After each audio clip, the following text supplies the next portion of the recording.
உத்தமமாய் முன் செல்ல உதவி செய்யும் யெகோவா.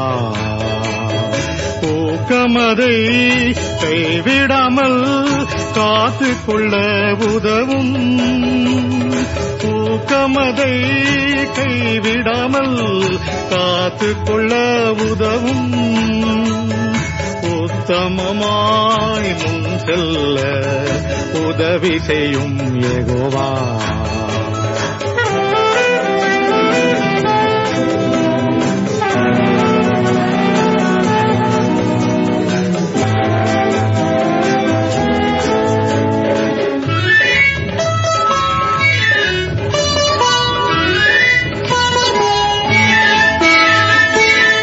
விதமாம் சோதனைகள் உலகத்தில் எம்மை வருத்தும். சாத்தானின் அக்னி ஆத்திரங்கள் என்ன நேரத்தில் தாக்கும். சாத்தானின் அக்னி ஆத்திரங்கள் என்ன நேரத்தில் தாக்கும். உத்தமமாய் முன் செல்ல உதவி செய்யும் யெகோவா.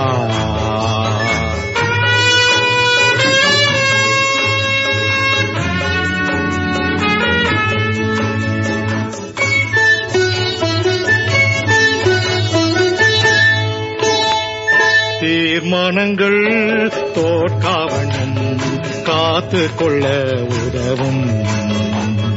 நேர்மையாக வாக்கை காக்க வழிவகுத்தருள வேண்டும்.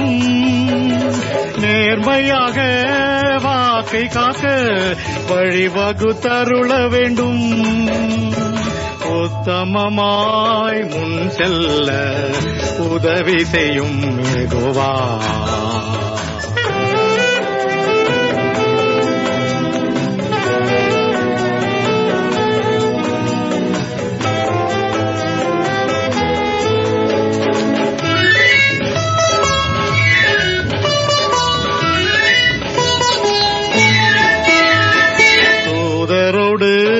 பாடலோடு பரலோகில் நான் உலாவ கிருபை செய்யும் இயேசுதேவா உண்மை வழி காட்டியே.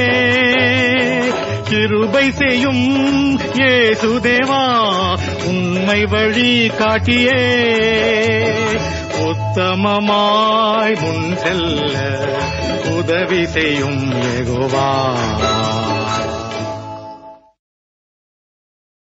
Praise the Lord. கர்த்தருடைய மகா பரிசுத்த நாமத்திற்கு ஸ்தோத்திரமும் துதியும் கனமும் மகிமையும் என்றென்றைக்கும் உண்டாவதாக.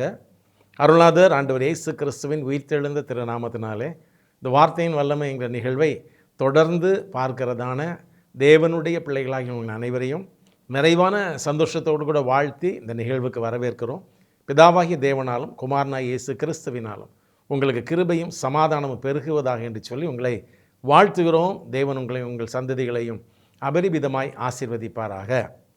பிரியமான தேவனுடைய பிள்ளைகளே, தொடர்ந்து நான் உங்களோடு கூட இந்த தபசு நாட்கள், இந்த லென்ட் டேஸ் என்று சொல்லக்கூடிய இந்த துளிர்விடும் காலங்கள், நம்முடைய ஆவிக்குரிய வாழ்க்கைக்கு இன்னும் ஆண்டவரோடு கூட நம்ம கிட்டி சேர்வதற்கு, நெருங்குவதற்கு இன்னும் நான் எதெல்லாம் உற்றணும், இன்னும் எதெல்லாம் நான் கடைபிடிக்கணும், ஆண்டவர் என்னிடத்தில் என்னவெல்லாம் எதிர்பார்க்கிறாரு, எப்படியாவது என்னைய கொண்டு போய் மோட்ச கரையில் சேர்ப்பதற்கு அவர் அவ்வளோ பெரிய தியாகம் பண்ணியிருக்கிறாரே. அந்த தியாகத்தினுடைய நிழலில் நான் எப்படி வாழ்கிறேன், என்னுடைய கண்கள் மூடினால் நான் தேவனுடைய ராஜ்யத்திற்குள் பிரவேசிப்பது எனக்கு நிச்சயம்தானா என்கிறதெல்லாம் நாம் உறுதி செய்து அதற்காக பிரயாசப்பட்டு நம்மை அர்ப்பணிப்பதற்கு இந்த நல்ல நாட்களை தேவன் நமக்கு தந்திருக்கிறார். இந்த நாட்களிலே சில காரியங்கள், ஒருவேளை நான் ஏற்கனவே சொன்னதை போல் சில நபர்கள் உபவாசங்கள் இருக்கலாம், சில நபர்கள் சில ஆடம்பரங்களை விலக்கி வைத்து இந்த நாட்களில் நம்முடைய அருமையான ஆண்டவருடைய கட்டளைக்கு கீழ்ப்படிந்து தங்களை ஒடுக்கி இந்த நாட்களில் தேவனோடு கூட தங்களை அர்ப்பணித்து வாழலாம். ஜெபத்திலும் வேத தியானத்திலும் அதிகமாக நேரத்தை செலவழிக்கலாம் இல்லையா? ஒருவேளை நம்ம தானியேலின் தீர்க்க தரிசன புஸ்தகத்தை நாம் எடுத்து வாசித்து பார்க்கும்போது தானியேல் ஒரு 21 நாட்கள் உபவாசம் இருந்தார். அவர் ஒரு பெரிய அதிகாரியாக இருந்தார். தானியேல் ஒரு பெரிய அதிகாரியாக இருந்தபடினால அவர் எப்போவுமே ஒரு நாள் முழுவதுமாக ஒருவேளை உபவாசம் இருக்க முடியாத ஒரு சூழ்நிலை. எப்பவும் பார்த்தாலும் அவர் அலுவலகம் இருக்கும் அவருக்கு, ஏன்னா மிக முக்கியமான அதிகாரி அந்த பாபிலோனில். அப்போ அவர் ஒரு 21 நாட்கள் உபவாசம் இருக்கும்படியாக அவர் ஒரு நல்ல ஒரு தீர்மானம் எடுக்கிறார். முதல்ல ஏற்கனவே தானியேல் 1:8 பார்க்கிறோம், அவர் ராஜாவின் போஜனத்தினாலும் அவன் பானம் பண்ணும் திராட்சை ரசத்தினாலும் தீட்டுப்படக்கூடாது என்று அவர் தீர்மானம் பண்ணியிருந்தார் என்கிற ஒரு அருமையான நிகழ்வை அங்கே பார்க்கிறோம். அது அடுத்து அவர் ஒரு 21 நாள் உபவாசத்திற்கு தன்னை அர்ப்பணிக்கிறார். தானியேல் தீர்க்கதரிசன புஸ்தகத்தில் 10ஆம் அதிகாரத்தில் 3வது வசனம், தானியேல் 10:3, அந்த 3 வாரங்களாகிய நாட்கள் நிறைவேறும் மட்டும் நான் ருசிகரமான அப்பத்தை நான் புசிக்கவும் இல்லை, இறைச்சியும் திராட்சரசமும் என் வாய்க்குள் போகவும் இல்லை, நான் பரிமள தைலம் பூசிக்கொள்ளவும் இல்லை. அப்போ அந்த ஒரு 21 நாட்கள் அவர் தன்னுடைய அந்த ஆடம்பரமான உணவுகள் இவையெல்லாத்தையும் ஒதுக்கி வைத்து ஒரு சாதாரண ஒரு மனிதனைப் போல தேவ சமூகத்தில் தன்னை தாழ்த்துறார். ஏன்னா அவர் முழுமையாக சாப்பிடாமல் இருக்க முடியாது இல்லையா? வேதத்தில் நான் வாசித்து பார்க்கும்போது 9வது அதிகாரத்தில் 3வது வசனத்தில், நான் உபவாசம் பண்ணி ரட்டிலும் சாம்பலிலும் உட்கார்ந்து தேவனாகி ஆண்டவரை ஜபத்தினால் விண்ணப்பங்கள் தேட என் முகத்தை அவருக்கு நேராக்கி.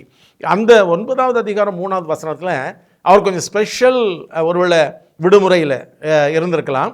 அந்த நாட்களில் அவர் என்ன பண்ணுறாருன்னா முற்றிலுமாக ரட்டிலும் சாம்பலிலும் உட்கார்ந்து உபவாசம் பண்ணியிருக்கிறார்.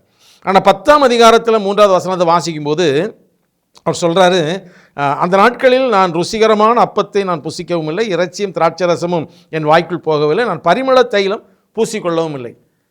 ஒரு அருமையான அந்த ஆவியானவர் எப்படி சில நேரங்களில் நம்முடைய வாழ்க்கையில் நம்ம ஆண்டவரை நெருங்குவதற்கு என்ன செய்ய வேண்டும் என்று பரிசுத்த ஆவியானவர் நமக்குள் ஏவுகிறாரோ, அப்படியே நாம் ஆவியானவருக்குள் நம்மை அர்ப்பணிக்கும் போது நாம் இந்த கிறிஸ்தவத்தின் சாதனையாளர்களாக மாறுகிறோம். ஒரு காரியத்தை நான் உங்களுக்கு சொல்கிறேன், கிறிஸ்தவ வாழ்க்கை என்பது ஒரு வாழ்நாள் சாதனை செய்யக்கூடிய வாழ்க்கை. அதாவது லைஃப் டைம் அச்சீவர் என்று சொல்வார்கள்.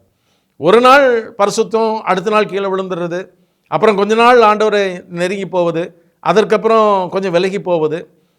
இன்றைக்கி சிலர் எல்லாம் பார்க்கும்போது நான் கிறிஸ்தவத்தை விட்டு விலகுகிறேன் அப்படிலாம் சிலர் சொல்கிறாங்க. அதல்ல கிறிஸ்தவம், அதல்ல. என்ன போராட்டங்கள், என்ன நெருக்கங்கள், என்ன இழப்புகள் எது வந்தாலும் கர்த்தரை நோக்கி மோட்ச பிரயாணத்தில் நாம் அனுதினமும் விசேஷமான சில பலனை பெற்றுக்கொண்டு அப்படியே நடந்து செல்வது தான் கிறிஸ்தவ வாழ்க்கை. ஏன்னா நீங்கள் நல்ல அருமையாக உங்களுக்கு தெரியும், நான் மறுபடியும் சொல்கிறேன், கிறிஸ்தவ வாழ்க்கை வாழ்நாள் சாதனையாளர்கள் அப்படின்னு சொல்லி சொல்கிறேன். அதாவது பவுலுடைய வாழ்க்கையில் நமக்கு தெரியும், அப்போஸ்தலர் நடபடிகளின் புஸ்தகத்தில் 9ஆம் அதிகாரத்தில் சொல்லும்போது அவர் சொல்கிறாரு, ஆண்டவரே நான் என்ன செய்ய சித்தமாக இருக்கிறேன். முதல்ல கேட்குற, ஆண்டவரே நீர் யார்? இப்போ ஆண்டவர் சொல்கிறாரு, நீ துன்பப்படுத்துகிற இயேசு நானே அப்படின்னு சொல்கிறார். அப்போ ஒரு நான் திகைத்து நடுங்கி அந்த இடத்துல நம்ம பார்க்குறோம். அந்த அப்போஸ்தலர் 9ஆம் அதிகாரத்தில் நான் வாசித்து பார்க்கும்போது அந்த அற்புதமான அந்த வார்த்தைகளை நான் பார்க்க முடியும் இல்லையா? அவர் சொல்கிறார் பாருங்கள், அவன் பிரயாணமாய் 9:3 பிரயாணமாய் போய் தமஸ்கு சமீபித்த போது சடுதியிலே வானத்திலிருந்து ஒரு ஒளி அவனை சுற்றி பிரகாசித்தது. இவன் தரையில் விழுந்தான். அப்பொழுது சவுலே சவுலே நீ என்னை ஏன் துன்பப்படுத்துகிறாய் என்று தன்னுடனே சொல்கிற ஒரு சத்தத்தை கேட்டான். அதற்கு அவன், ஆண்டவரே நீர் யார் என்றான். கர்த்தர், நீ துன்பப்படுத்துகிற இயேசு நானே, முள்ளில் வைக்க கடினமாம் என்று சொன்னார். 6வது வசனம் பாருங்கள், அவன் நடுங்கி திகைத்து அங்கே தான் அவர் முதலாக ஆண்டவருடைய பவரை பார்க்குறார், ஆண்டவருடைய வல்லமை பார்க்குறார். அப்போ கேட்குறார், ஆண்டவரே நான் என்ன செய்ய சித்தமாக இருக்கிறேன். அப்போ ஆண்டவர் சில காரியங்களை சொல்கிறார் அவர்கிட்ட. நீ முதல்ல தமஸ்கு உள்ளே போ, அந்த நேரு தெருவில் போ, அங்கே சீமோனுடைய வீடு இருக்கும், நீ அங்கே இரு, நான் அங்கேருந்து உன்னைய பார்ப்பேன்னு சொல்லி 3 நாள் கழித்து தான் ஆண்டவரை சந்திக்கிறார். அங்கே சந்தித்த ஆண்டவர், தமஸ்கு வீதியில் சந்தித்த ஆண்டவர், அவர் சொன்ன இடத்துக்கு போன பிறகு 3 நாள் வரைக்கும் ஆண்டவர் அமைதியாக இருந்தார். இந்த 3 நாள் பவுலடிகள் புசியாமலும் குடியாமலும் உபவாசத்தோடு இருக்கிறார். இந்த 3 நாள் பவுலடிகளுடைய கண்களிலே பார்வை இல்லை, கண்கள் கருகி போனதை போல் ஒரு சூழ்நிலை. அப்போ அவர் உட்கார்ந்துருக்கும் போது ஆண்டவர் அனனியா என்கிற ஒரு பக்தியுள்ள மனிதனை அனுப்புகிறார். அவர் போய் அவர் மேல் கைகளை வைத்து ஜெபிக்கிறார். கண்களிலிருந்து செதில் போன்ற ஒரு காரியம் கீழே விழுகிறது. அன்றைக்கு ஆரம்பித்த வாழ்க்கை, அவர் எத்தனையோ பாடுகள், நெருக்கங்கள், கஷ்டங்கள் எது வந்தாலும் 2 கொரிந்தியர் 11ஆம் அதிகாரத்தில் 24 கீழே வாசிக்கும்போது, யூதர்களால் 1 குறைய 40 அடியாக 5 தரம் அடிக்கப்பட்டேன், 3 தரம் மிலாறுகளால் அடிக்கப்பட்டேன், 1 தரம் கல்லெறியுண்டேன், 3 தரம் கப்பர் சேதத்தில் இருந்தேன், கடலிலே ஒரு இராப்பகல் முழுவதும் போக்கினேன், அநேக தரம் பிரயாணம் பண்ணினேன், ஆறுகளால் வந்த மோசங்களினாலும், கள்ளர்களால் வந்த மோசங்களினாலும், என் சுய ஜனத்தினால் வந்த மோசங்களினாலும், அந்நிய ஜனங்களினால் வந்த மோசங்களினாலும், பட்டணங்களில் உண்டான மோசங்களினாலும், வனாந்தத்தில் உண்டான மோசங்களினாலும், சமுத்திரத்தில் உண்டான மோசங்களினாலும், கள்ள சகோதரிடத்தில் உண்டான மோசங்களினாலும், பிரயாசத்திலும் வருத்தத்திலும், அநேக முறை கண் விழிப்புகளிலும், பசியிலும், தாகத்திலும், அநேக முறை உபவாசங்களிலும், குளிரிலும், நிர்வாணத்திலும் இருந்தேன் என்று தன்னுடைய அந்த ஓட்டத்தின் சாதனைகள் இவையெல்லாம் தாண்டி அவர் சாதித்ததை பவுல் விதமாய் சொல்லியிருக்கிறார். இறுதியாக ஆண்டவரை அவர் பலமாய் பற்றி கொள்கிறார். கடைசியாக நம்ம எல்லாருக்கும் தெரியும், அவருடைய வாழ்க்கையிலே அவர் 2 தீமோத்தேயு 4ஆம் அதிகாரம் 7, 8 இந்த வசனங்களை வாசிக்கும் போது, நல்ல போராட்டத்தை போராடினேன், ஓட்டத்தை முடித்தேன், விசுவாசத்தை காத்து கொண்டேன் என்று சொல்லி அவர் அந்த தன்னுடைய வாழ்நாள் கிறிஸ்தவ வாழ்வின் சாதனைகளினுடைய முடிவை அவர் அங்கே சொல்கிறார். ஸோ நான் மறுபடியும் சொல்கிறேன், கிறிஸ்தவ வாழ்க்கை என்பது நம்ம என்னைக்கு நம்முடைய ஓட்டத்தை கர்த்தருடைய கருத்தில் ஒப்பு கொடுத்து ஓட்ட ஆரம்பிக்கிறோமோ, அன்றிலிருந்து நாம் கர்த்தருடைய சமூகத்தில் சென்று நிற்கிற வரையிலும் நாம் கர்த்தருக்கென்று நம்மை முற்றிலும் அர்ப்பணித்து வாழக்கூடிய வாழ்நாள் சாதனையாளர்களாக வாழ்ந்தே ஆக வேண்டும். அதில் எந்த பின்மாற்றமும் நம்முடைய வாழ்க்கையில் இருக்கவே கூடாது. ஆண்டவர் அதை விரும்பவில்லை. நான் ஏற்கனவே சொன்னதை போல லைஃப் டைம் அச்சீவர்ஸாக வாழ வேண்டும். வேத புஸ்தகத்தில் அருமையான ஒரு வேத பகுதி இருக்கிறது. மத்தேயு சுவிசேஷம் 25ஆம் அதிகாரம் 34வது வசனத்தை வாசிக்கும்போது, அப்பொழுது ராஜா தமது வலது பரிசத்தில் நிற்பவர்களை பார்த்து, வாருங்கள், என் பிதாவினால் ஆசீர்வதிக்கப்பட்டவர்களே, உலகம் உண்டானது முதல் உங்களுக்காக ஆயத்தம் பண்ணப்பட்டிருக்கிற ராஜ்யத்தை சுதந்திரித்துக் கொள்ளுங்கள் என்று சொல்லி கேட்கிறார். நல்லா கவனிங்க, பிதாவினால் ஆசீர்வதிக்கப்பட்டவர்களே, உலகம் வேதம் சொல்லுங்க உண்டானது முதல் உங்களுக்காக ஆயத்தம் பண்ணப்பட்டிருக்கிற ராஜ்யம் என்று சுதந்திரித்துக் கொள்ளுங்கள். உலகம் உண்டானது முதல் நான் உங்களுக்காக ஒரு விசேஷித்த ராஜ்யத்தை ஆயத்தம் பண்ணி வைத்திருந்தேன்.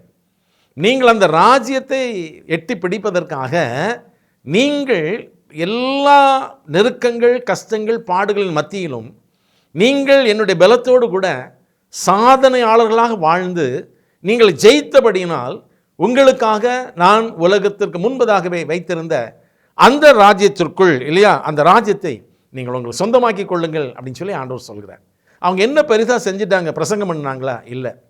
அவங்க அல்லது பெரிய அற்புதங்கள் செய்தார்களா? இல்லை. அவங்க தீர்க்கத்தை சொன்னாங்களா? இல்லை. அவங்க என்ன செய்திருக்கிறார்கள்? வேதம் சொல்லுகிறது 35வது வசனத்தில், பசியாக இருந்தேன், எனக்கு போஜனம் கொடுத்தீர்கள், தாகமாக இருந்தேன், என் தாகத்தை தீர்த்தீர்கள், அந்நியனாக இருந்தேன், என்னை சேர்த்து கொண்டீர்கள், வஸ்திரம் இல்லாத இருந்தேன், எனக்கு வஸ்திரம் கொடுத்தீர்கள், வியாதியாக இருந்தேன், என்னை விசாரிக்க வந்தீர்கள், காவலில் இருந்தேன், என்னை பார்க்க வந்தீர்கள். எத்தனை காரியங்கள் பார்த்தீங்களா? இவங்க பிரசங்கம் பண்ணணும்னு சொல்லலை, இவங்க அற்புதங்களை செய்தார்கள் என்று சொல்லவில்லை, இவர்கள் தீர்க்கத்தை சொன்னவர்கள் என்று சொல்லவில்லை, இவர்கள் அல்லது நான் எங்கள் விசேஷித்த வல்லமை படைத்தவர்கள் என்றெல்லாம் இவர்களுக்கு விளம்பரம் கொடுக்கப்படவில்லை. இவங்களுக்கு வெளியவே தெரியாது, இவர்களை குறித்து வெளியே தெரியாது. ஆனால் அமைதியாக திரைமறைவில் தேவனுக்கு எது பிரியம் என்று பார்த்து தங்களால் இயன்றதை அப்படிப்பட்ட கிரியைகளை செய்து கொண்டே இருந்திருக்கிறார்கள். பிரியமான ஆண்டவருடைய பிள்ளைகளே, இது மிக முக்கியமான ஒரு ரகசியம் கிறிஸ்தவ வாழ்க்கையில். நான் பைபிளை படிக்கிறேன், ஜெபிக்கிறேன், நான்லாம் ஜெபம் பண்ணும்போது எனக்கு ஆண்டவர் என்கிட்ட அதை பேசுவார், இதை பேசுவார், எனக்கு அப்படியே அந்நிய பாஷை என்ற இடத்துல கொப்பளித்து வரும் அப்படிலாம் நிறைய பேர் சொல்லுவாங்க. கர்த்தர் எங்கள்கிட்ட பேசுகிறாரு, ஆண்டவர் சொல்கிறபடி தான் நாங்கள் செய்கிறோம் அப்படிலாம் நிறைய பேர் எங்கள்கிட்ட சொல்லுவாங்க. பிரியமான ஆண்டவருடைய பிள்ளைகளே, அதெல்லாம் கர்த்தர் விரும்புகிறது ரெண்டாம் பட்சம். ஆனால் இந்த நபர்கள், நான் இவர்களை தான் பார்த்து சொல்கிறேன், இவர்கள் வாழ்நாள் சாதனையாளர்கள். இந்த காரியங்களை நடத்துவதற்கு எவ்வளோ சிரமம் தெரியுமா? எவ்வளோ சிரமம். இன்றைக்கி எத்தனையோ இடங்களில் ஒருவேளை கண் பார்வை இல்லாத பிள்ளைகளை வைத்து ஹோம்கள் நடத்துகிறார்கள், முதியோர்களை வைத்து ஹோம்கள் நடத்துகிறார்கள், இன்னும் பார்த்தீங்கன்னாக்கா அனாதை பிள்ளைகளை வைத்து, எய்ட்ஸ் இருக்கிற பிள்ளைகளை வைத்து, இன்னும் கை கால் வழங்காத பிள்ளைகளை வைத்து, வளர்ச்சி குன்றின பிள்ளைகளை வைத்து, இப்படி நிறைய காரியங்களை அவர்கள் நடத்தி கொண்டிருக்கிறார்கள். அப்படிப்பட்ட இடங்களையும் நாம் கூர்ந்து கவனிக்க வேண்டும். இந்த நாட்களில், இந்த தபசு நாட்களில் நான் சொல்கிறேன், ஒருவேளை அன்னைக்கு அருமையான தானியல் சொன்னதை போல் அந்த நாட்களில் நான் நல்ல வஸ்திரம், பெரிய அலங்கார வஸ்திரம் உடுத்துக்கல, நான் வந்து ருசிகரமான பதார்த்தங்களை சாப்பிடலை, நான் பரிமள தைலங்கள் பூசிக்கொள்ளலை, அது ஒரு விதமான உபவாசமாக இருந்தேன்.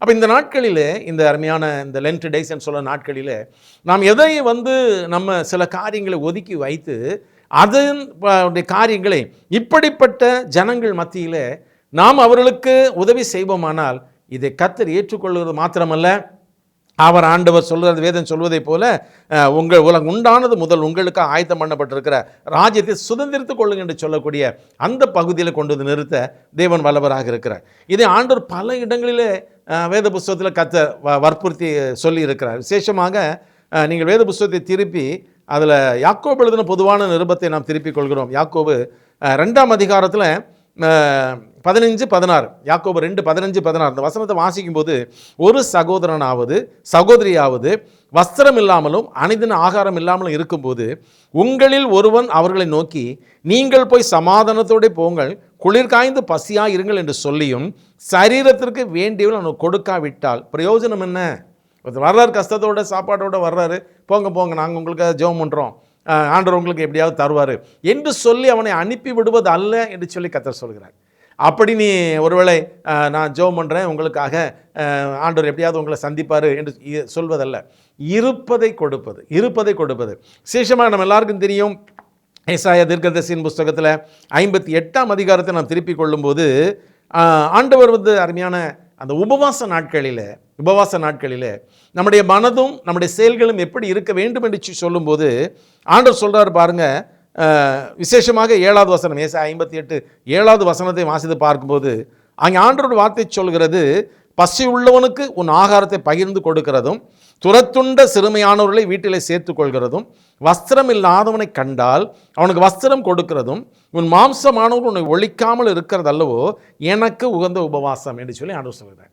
அப்படின்னா ஒருவேளை இந்த தானியேலுடைய நம்ம காரியத்தை பார்த்தோம், அதையும் தாண்டி ஆண்டவர் சொல்கிறாரு, இந்த உபவாச நாட்களில் பசி உள்ளவனுக்கு உன் ஆகாரத்தை கொடுக்கிறதும், வஸ்திரம் இல்லாதவனுக்கு வஸ்திரம் கொடுக்கிறதும் என்று சொல்லி அந்த ஏசாயா 58:7 ஆண்டவர் மிக தெளிவாக சொல்கிறார். அது ஒரு விதமான ஒரு பொருத்தனை, அது ஒரு விதமான தேவனுடைய பிரியமான காரியம். இதை குறித்து தேவன் வந்து தெளிவாக வேதத்தில் நமக்கு சொல்லியிருக்கிறார். பிரியமான ஆண்டவருடைய பிள்ளைகளே, இந்த வாழ்நாள் சாதனையாளர்கள் என்கிற அந்த அருமையான அந்த ஒரு டைட்டில், ஒரு பெயரை சொல்வதற்கு பரிசுத்தாவினுடைய உள்ளத்தில் தூண்டின வேத வசனம் எதுவென்று சொன்னால், சங்கீதங்களின் புஸ்தகத்தில் வேதத்தை திருப்பி 132வது சங்கீதத்தை திருப்பிக் கொள்கிறோம். சங்கீதம் 132. இந்த 132வது சங்கீதத்தில் 2வது வசனத்துக்கு கீழே வாசிக்கும்போது, 2வது வசனத்துக்கு கீழே வாசிக்கும்போது, அவன் நான் கர்த்தருக்கு ஒரு இடத்தையும் யாக்கோபின் வல்லவருக்கு ஒரு வாசஸ்தலத்தையும் காணும் மட்டும் என் வீடாகிய கூடாரத்தில் பிரவேசிப்பதும் இல்லை, என் படுக்கையாக கட்டிலின் மேல் ஏறுவதும் இல்லை, என் கண்களுக்கு நித்திரையும் என் இமைகளுக்கு உறக்கத்தையும் வர விடுவதும் இல்லை என்று கர்த்தருக்கு ஆணையிட்டு யாக்கோபின் வல்லவருக்கு ஒரு பொருத்தனை பண்ணினார் என்று சொல்லி அவர் சொல்கிறார். இல்லையா?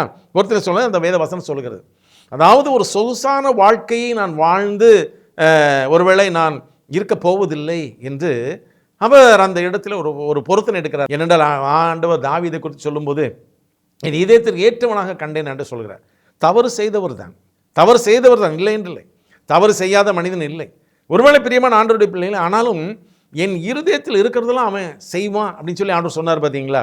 ஏனென்றால் 1 நாளாகமம் 17ஆம் அதிகாரம் 1வது வசனத்தில் தாவீது தன் வீட்டிலே வாசமாக இருக்கிற போது அவன் தீர்க்கதரிசியாகிய நாத்தானை நோக்கி, பார்வும் நான் கேதுரு மர வீட்டிலே வாசம் பண்ணுகிறேன், கர்த்தருடைய உடன்படிக்கை பெட்டியோ திரைகளின் கீழ் இருக்கிறது என்றான். அப்பொழுது நாத்தான் தாவீதை நோக்கி, உம்முடைய இருதயத்தில் இருக்கிறபடி செய்யும், உன் தேவன் உம்மோடு கூட இருக்கிறார் என்று சொல்லி அவர் சொல்கிறார். இல்லையா? அப்போ கீழே திருப்பி நாத்தான் நிறைய காரியங்களை ஆண்டவருடைய பரிசுத்தாவின் ஏவுதலாக அவருக்கு சொல்கிறார். அப்போ தாவீதுக்குள்ள ஒரு பெரிய ஒரு மன காரியம் என்னவென்று சொன்னால், நான் நல்ல கேதுரு மர மாளிகையில் இருக்கிறேன், ஆனால் என்ன சாதாரண நிலைமையிலிருந்து ராஜா வாக்கின என் ஆண்டவருடைய உடன்படிக்கை பெட்டி என்பது ஆண்டவருடைய இருதயம். அந்த இருதயம் ஆகிய உடன்படிக்கை பெட்டி, மகாபரிசுத்த ஸ்தலத்தில் இருக்க வேண்டிய அந்த உடன்படிக்கை பெட்டியானது ஒரு திரையினால் செய்யப்பட்ட கூடாரத்துக்குள் இருக்கிறதே. அப்போ நான் எப்படி ஆண்டவர்களாக என்னுடைய பெரிய அரண்மனையில் நல்ல கட்டில் நல்ல சொகுசா நான் எப்படி ராத்திரியெல்லாம் படுத்து தூங்க முடியும்? தேவனுடைய பெட்டி இரவுலெல்லாம் அந்த ஒரு திரைக்குள்ளாக ஒருவேளை சில வஸ்திரங்களினாலும் சில தோள்களினாலும் செய்த அந்த திரைக்குள் அல்லவா இருக்கிறது என்று அவருக்குள்ளாக ஒரு பெரிய குற்ற உணர்வு ஏற்படுகிறது. நான் இப்படி வாழ்ந்தால் கர்த்தரை விட பெரியவன் என்ற ஒரு உணர்வு எனக்குள் வந்துவிடக்கூடாதே என்கிற ஒரு குற்ற உணர்வு வந்த உடனேயே நாத்தான் என்கிற அருமையான தீர்க்கதரிசிட்ட சொல்கிறாரேப்பா, இப்படி நான் பெரிய சொகுசான வாழ்க்கையில் இருக்கிறேன், ஆனால் ஜீவனுள்ள தேவன் வானத்தையுமே படைத்த சர்வ வல்லமையுள்ள தேவனுடைய அருமையான அந்த பெட்டியானது திரைக்குள்ளாகலவா இருக்கிறது. ஒருவேளை பனி, ஒருவேளை வெயில்கள், காற்றுகள் எல்லாம் அடிக்கும்போது அது எனக்கு இருக்கிற அளவுக்கு ஒரு சரியான பாதுகாப்பு இல்லாததை போல அல்லவா இருக்கிறது. அப்போ அவருடைய உள்ளத்தின் ஆழத்தில் என்னுடைய இந்த கேதுருமர அரண்மனையை விட என் ஆண்டவருக்கு ஒரு பெரிய ஒரு ஆலயத்தை கட்ட வேண்டும் என்ற ஒரு உணர்வு அவருக்குள் உண்டாகிறது. அப்போ தான் அவர் 132 சங்கீதத்தில் இருக்கக்கூடிய இந்த வார்த்தையில் சொல்கிறார், நான் அப்போ கீழே நாத்தான் சொல்கிறார், 1 நாளாகமம் 17ஆம் அதிகாரத்தில் நம்ம வாசித்தோம் இல்லையா, அங்கே நாத்தான் கீழே சில காரியங்களை அவர்கிட்ட சொல்கிறார். 2-3 வசனத்துலேருந்து கீழே வாசித்து பார்க்கும்போது 17ஆம் அதிகாரத்தில் 4ஆம் வசனம் கீழே வாசித்து பாருங்கள். 3ல் அன்று ராத்திரி தேவனுடைய வார்த்தை நாத்தானுக்கு உண்டாகி, நீ போய் என் தாசனாகிய தாவீதை நோக்கி கர்த்தர் சொல்வது என்னவென்றால், நான் வாசமாக இருக்கிற நீ எனக்கு ஆலயத்தை கட்ட வேண்டாம். 11ஆவது வசனத்தில் நீ உன் பிதாக்கள் இடத்துல போக உன் நாட்கள் நிறைவேறும் போது நான் உனக்கு பின்பு உன் புத்திரனாகிய ஒருவனாகிய உன் சந்ததியை எழும்ப பண்ணி அவன் ராஜ்யத்தில் நிலைப்படுத்துவேன். அவன் எனக்கு 12ஆம் வசனம் எனக்கு ஒரு ஆலயத்தை கட்டுவான், அவன் சிங்காசனம் என்றைக்கும் நிலைக்க பண்ணுவேன் அப்படின்னு சொல்லி சொல்கிறார். நல்லா கவனித்து பாருங்கள். ஆண்டவர் இப்போ சொல்கிறாரு, நீ ஆலயம் கட்டணும்னு ஆசைப்படுற, ஆனால் நீ கட்ட வேண்டாம். அப்போது உனக்கு பின்னால் உன் மகனை நான் எழுப்புவேன், அவன் கட்டுவான், ஏன்னா நீ நிறைய ரத்தம் சிந்திட்டேன்னு சொல்லி ஆண்டவர் சொல்கிறார். ஆனால் தாவீது பாருங்கள், நான் ஆலயத்தை கட்டி முடிக்கும் வரையிலும் நான் இந்த வீடாகிய கூடால் பிரவேசிப்பதில் படுக்கை கட்டிலே ஏறுவதும் இல்லை என்ற ஒரு பொருத்தனை எடுத்துட்டார் ஆண்டவர். இப்போ நான் உங்களுக்கு முன்னால் கேட்குறேன், நான் எனக்குடைய உள்ளத்தின ஒரு காரியம் என்ன, தாவீது ஆலயத்தை கட்டலை. தாவீது அவருடைய காலங்கள் முடிந்த பிறகு அவருடைய சாலமோன் ராஜாவான பிறகு சாலமோன் தான் அந்த ஆலயத்தை கட்டுகிறார். ஆனால் சாலமோனுக்கு எந்த சிரமமும் இல்லாதபடிக்கு தாவீது ஆலயத்துக்கு வேண்டிய எல்லாவற்றையும் சம்பாதித்து சபதரித்து வைத்து விட்டார். ஆலயம் இனிமேல் ஒன்றும் கிடையாது. சாலமோன் அதை எடுத்து அந்த திட்டத்தின்படி வைத்து ஆலயத்தை கட்டணும், அவ்வளோதான். ஒன்றும் சிரமப்பட வேண்டியதில்லை. எல்லாத்தையும் தங்கம், வெள்ளி, பொன்கள் என்னென்ன வேண்டுமோ எல்லாத்தையும் அருமையான தாவீது சபதரித்து வைத்து விட்டார். பிரியமான ஆண்டவருடைய பிள்ளைகளே, தாவீது மரணம் ஆகும் வரையிலும் அவர் அந்த ஆலயத்தை தன் கண்களினால் பார்க்கலை. அவர் அந்த ஆலயத்தை கண்களினால் பார்க்கலை. ஆனால் அவருடைய இருதயத்தில், அவருடைய மனதில் அந்த ஆலயம் தேவனுக்காய் கட்டியாயிற்று என்கிற அந்த ஒரு சந்தோஷத்தோடு கூட தான் அவர் தன்னுடைய ஓட்டத்தை முடிக்கிறார். அதன் பிறகு ஒருவேளை சாலமோன் அதை கட்டி இருந்தாலும் சாலமோன் ஆலயத்தை கட்டினார் என்ற கிரெடிட் சாலமோனுக்கு போக முடியாது. ஏனென்றால் அதற்குரிய எல்லா காரியங்களையும் தாவீது தான் ஆயத்தம் பண்ணி வைத்தார். சாலமோன் பெருமை கொண்டார். அவர் பிற்காலங்களில் அவர் ஆண்டவரை விலகி போனார். அதனால் அந்த ஆலயத்திற்குரிய பெரிய சாலமோன் ஆலயத்தை கட்டினார் என்கக்கூடிய அந்த மகிமை, அந்த கிரெடிட்டு சாலமோனுக்கு எந்த விதத்திலும் கொடுக்க முடியாது. ஆசைப்பட்டது அருமையான தாவீது, அதற்காக பொருள்களை சவதரித்து வைத்ததும் அருமையான தாவீது. சாலமோனை அவர் சம்பாதித்து வைத்ததை வைத்து கட்டினார், வழியும் போய்விட்டார். அதனால் எந்த விதத்திலும் சாலமோனுக்கு அந்த இடத்துல ஒரு மகிமை கொடுப்பதற்குரிய சாத்தியம் இல்லை என்று என்னுடைய உள்ளத்தில் ஒரு கருத்து. ஆனால் பாருங்கள், அவர் அந்த தாவீது ஒருவேளை அந்த ஆலயத்தை தன் கண்களால் காணவில்லை என்று சொன்னாலும் அவர் சொன்ன அந்த பொருத்தனையின்படியாக 132 சங்கீதம் 3ஆம் வசனத்தின்படியாக வாழ்நாள் முழுவதும் அவர் சாதனையாளராக கர்த்தருக்காக எல்லாவற்றையும் ஆயத்தம் பண்ணி முடிக்கிற வரையிலும் அவர் எடுத்த பொருத்தனையில் நிச்சயமாக நிலைத்து நின்றிருக்க வேண்டும். ஆகவே தான் ஆண்டவர் அவருடைய அந்த பாவம் நிறைந்த அந்த நேரத்தில் கூட அவரை மன்னித்து தேவன் அவரை மறுபடியும் தன் பிள்ளையாக ஏற்றுக்கொண்டார். பிரியமான ஆண்டவருடைய பிள்ளைகளே, தாவீது ஒரு வாழ்நாள் சாதனையாளர். பவுலடிகள் அதே போல என்றைக்கு ஆண்டவரை சந்தித்தாரோ அன்றிலிருந்து அவருடைய ஓட்டத்தை முடிக்கிற அந்த நாள் வரையிலும் வாழ்நாள் முழுவதும் ஒரு நாள் கூட தேவனை விட்டு விலகாதபடி ஆண்டவரோடு கூட இருந்து நேர்த்தியாக ஓட்டத்தை முடித்த ஒரு வாழ்நாள் சாதனையாளர்.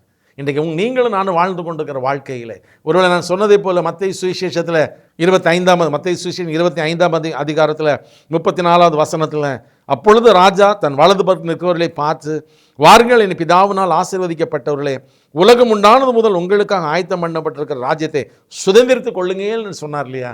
இவர்களும் என்ன தேவன் தங்களுக்கு செய்ய சொன்னாரோ, என்றைக்கு சொன்னாரோ அதில் இருந்து அவருடைய ஓட்டங்கள் முடிகிற வரையிலும் தங்களுக்கு தேவன் கொடுத்த இந்த திரைமறைவில் இருக்கக்கூடிய தேவனுக்கு பிரியமான ஊழியங்களை நேர்த்தியாய் செய்து முடித்தவர்கள்.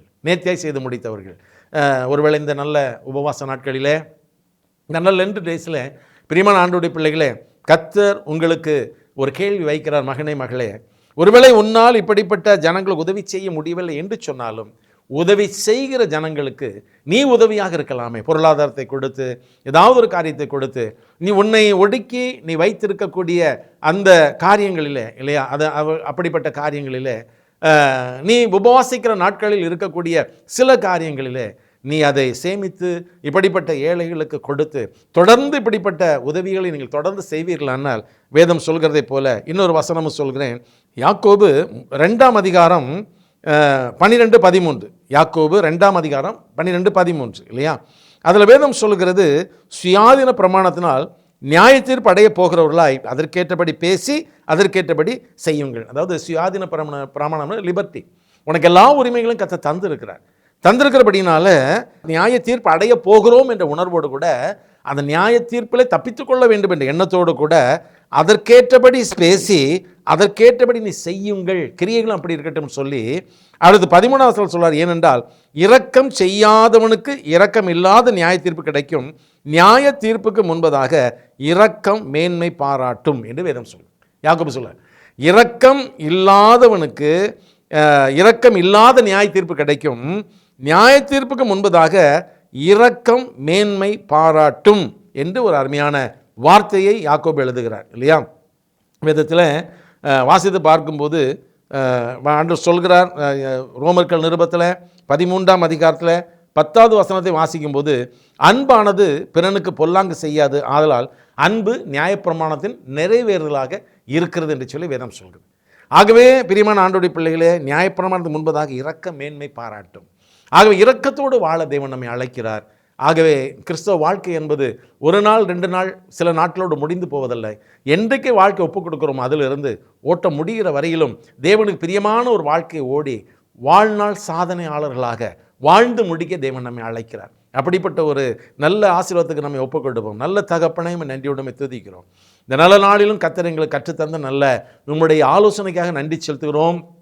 ஆண்டவரே, எங்களுடைய வாழ்க்கையில் இதோ நீர் அந்த மத்தேயு 25 சொன்னதை போல, பசியாயிருந்தேன் போஜனம் கொடுத்தீர்கள், வஸ்திரம் இல்லாமல் இருந்த வஸ்திரத்தை கொடுத்தீர்கள், தாகமாக இருந்தேன் தாகத்தை தீர்த்தீர்கள், அந்நியனாக இருந்தேன் என்னை சேர்த்து கொண்டீர்கள், காவலில் இருந்து என்னை காண வந்தீர்கள் எல்லாம் சொல்கிறீரப்பா. ஆண்டவரே, அப்படிப்பட்ட அந்த கிரியைகளிலே நாங்கள் எங்களை ஈடுபடுத்தி கொண்டு ஆண்டவரே தேவனுக்கு பிரியமான அந்த வாழ்க்கை வாழ்ந்து கொள்ள தேவன் எங்களுக்கு ஒவ்வொருவருக்கும் உடைய பலனை தந்து ஆசீர்வதிக்கும்படியாக கேட்கிறோம். அந்த தேவன் தந்த ஆலோசனைக்கு நன்றி செலுத்துகிறோம். தொடர்ந்து எங்களை பலப்படுத்தும், காத்துக்கொள்ளும். இயேசு கிறிஸ்து மூலமாக இந்த நல்ல யோசனையின்படி நடக்க எங்களுக்கு பலன் தாரும் ஜீவனுள்ள நல்ல பிதாவே.